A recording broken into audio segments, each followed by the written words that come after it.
In the Pokrovsk area, Russian occupiers decided to launch assault operations, trying to break through the Ukrainian defenses. According to the defenders, the outcome of this attempt is clear. The enemy suffered losses, while the soldiers' morale is up.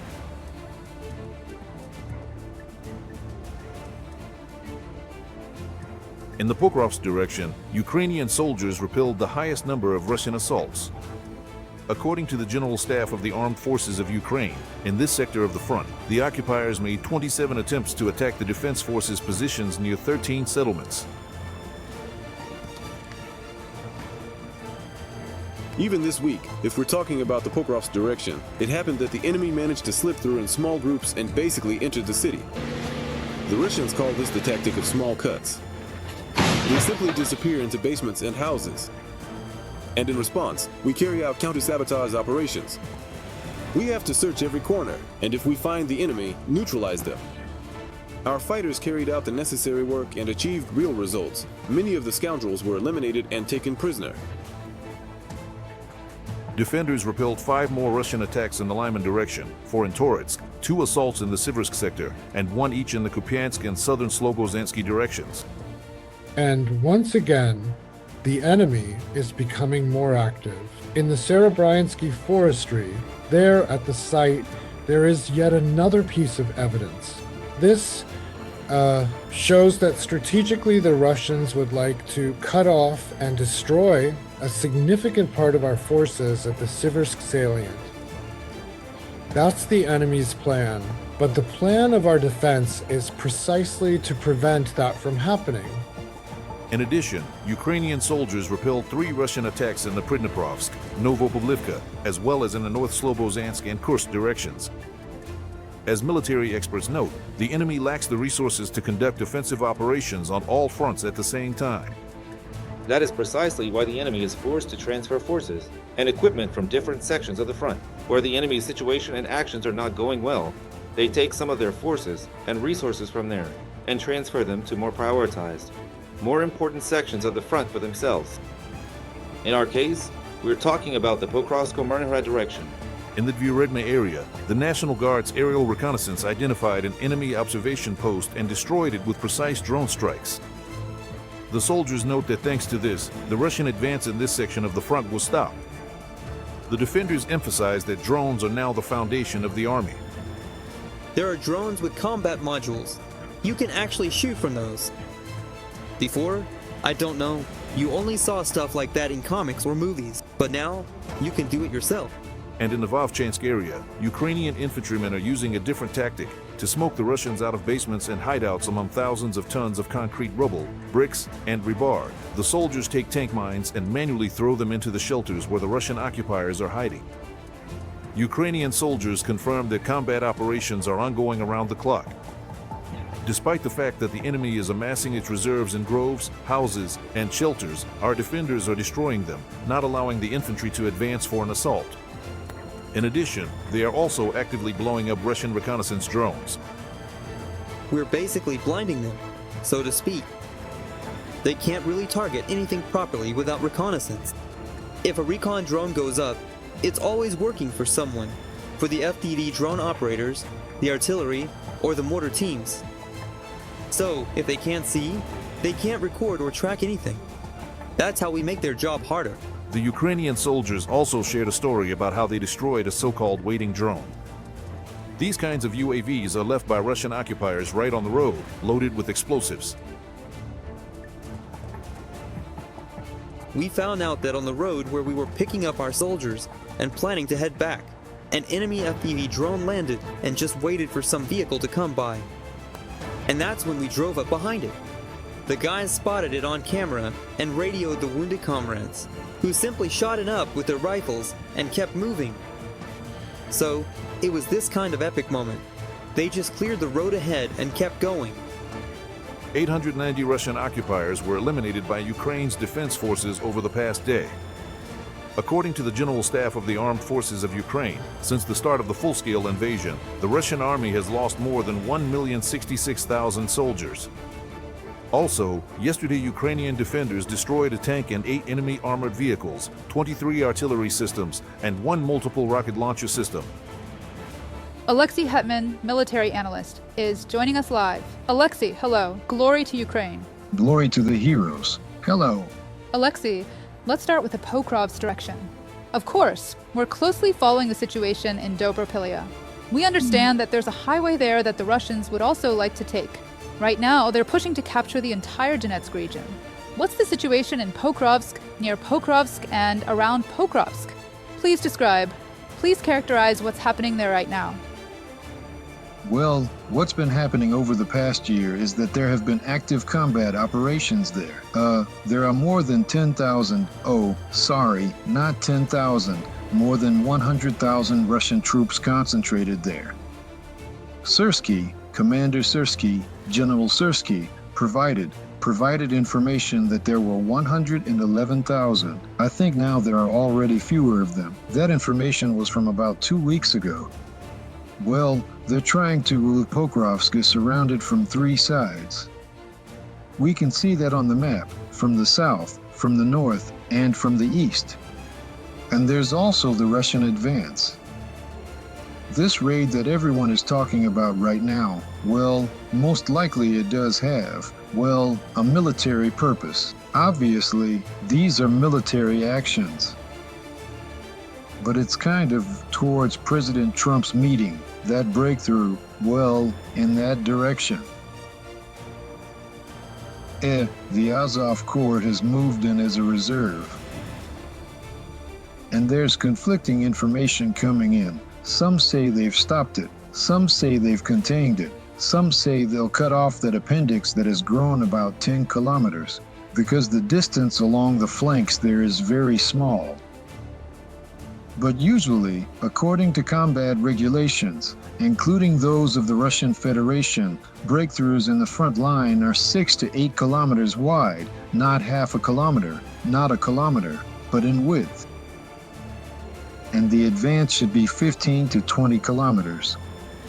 Then, enemy forces from other sections of the front are brought in there, in this case, the Russians, and they will reinforce and try to somehow expand that bridgehead in width. Because what they have there now, basically, can be cut off pretty easily, and they understand that perfectly well. So, in other words, this is a successful Russian offensive operation, but it's pretty reckless. And I would like it to be over by the 15th, the way it should be ended. That is, to cut off this appendix and take those who are left their prisoner. If they surrender, then we know what needs to be done with them next.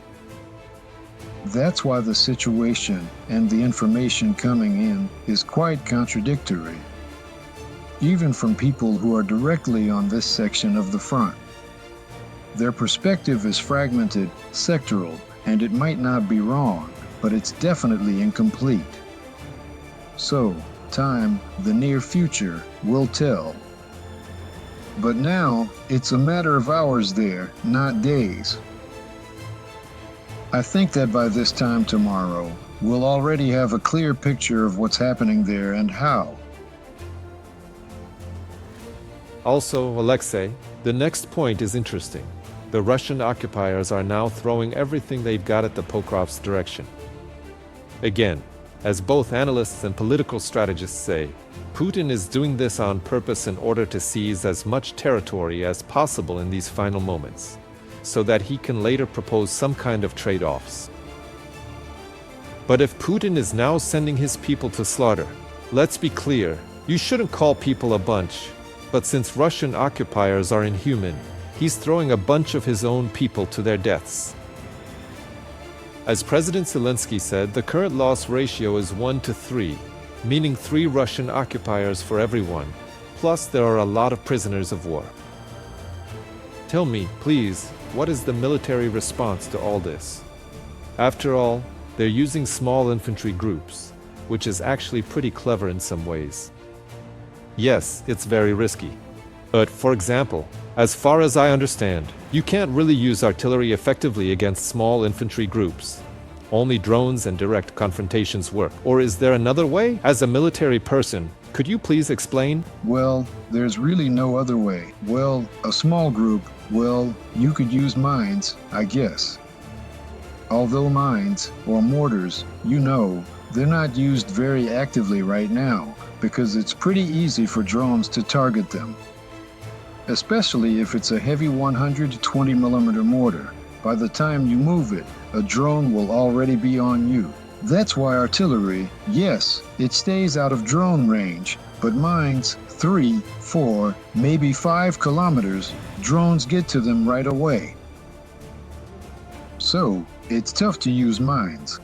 Small infantry groups, well, that's about strikes, sniper work, and machine gun teams. And of course, that's also the work of drones. For this meeting, for there to be some kind of equal, it's not about grabbing more territory, but no one, our government, is not going to agree to any deals involving exchanging territory for territory.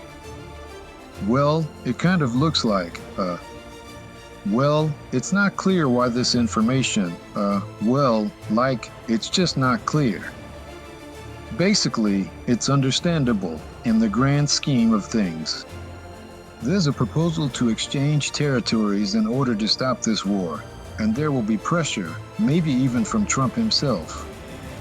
He'll push the idea that more than 1,000 people are dying there every day and that this needs to be stopped, and they'll offer very favorable terms and so on, and so on. Naturally, we can't agree to those terms.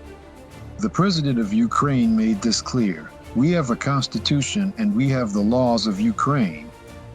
If we say we want to live and continue living in a civilized world, then the authorities cannot break their own laws, because there is criminal liability for that. But no one is going to sign documents knowingly breaking the law and deliberately committing a crime. So these proposals about exchanging territories, they're just very sad. There's a sad suspicion that this is just so, knowing we'll refuse, they can later say, to Trump, for example, that he did everything possible, and that it's Ukraine that doesn't want peace. Russia wants peace, America wants peace, but Ukraine doesn't want peace. Well, that's the kind of cynicism that's just, of the highest order. I don't even know what could be a higher level of cynicism, but we allow for it and hope it won't turn out that way. But it really seems like this scenario is quite likely. And regarding the advance of this group, the one on motorcycles, buggies, and on foot, they moved forward more than 10 kilometers. You could even say it's a breakthrough of the front line, but we hope it's a temporary breakthrough, just a raid. I think Trump won't look into it deeply, and the information will be presented to him as Russian troops advanced more than 10 kilometers in a day or two, and they could do it again, as they like to say. They could keep going. The same goes for the first line in an offensive. It can be entirely drone-based. And regarding robotic systems, which you mentioned, those are drones that move on the ground.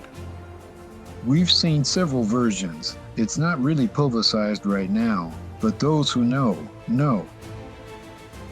There are ones that move not just for medical purposes, like evaluating the wounded. There are drones that drive around with machine guns, simply put, and they can fire remotely, don't tip over, and can overcome barriers up to half a meter high. They're almost silent, and they can basically lie in ambush, so it can drive out, stand there completely powered off, and spotting it is, theoretically possible, but if it's camouflaged well and there's a skilled engineer, or rather, a commander, handling it, then basically it drives out, stops, and waits for someone to approach, and then it can open fire. There are such drones, some are wheeled, and some are tracked. We have a sufficient number of people working on them in our military-industrial complex. There are about 800 enterprises, companies and private individuals involved. That's why we have such a variety of drones, because different companies offer them, and if the commission approves, if it's suitable, if it's safe to use, first and foremost for our servicemen. And if it's effective enough, it goes straight to the armed forces without any red tape. That's why we have, well, such a kaleidoscope of equipment. But in principle, on the one hand, it's a problem, but on the other hand, it's also a problem for the Russians, because every new type of equipment requires a special approach. So, for example, they learn how to shoot down one type of drone or, say, mobile machine guns, and then new ones arrive and they need different equipment again. So, it's Alexei, even more complicated. we hear you, we hear you. Thank you so much for taking the time to join us on air. Subscribe to UATV English and stay updated on the most important events, top news from Ukraine and all over the world, in-depth analysis, exclusive reports and interviews, all on hand in our channel. Join our community of viewers and stay tuned.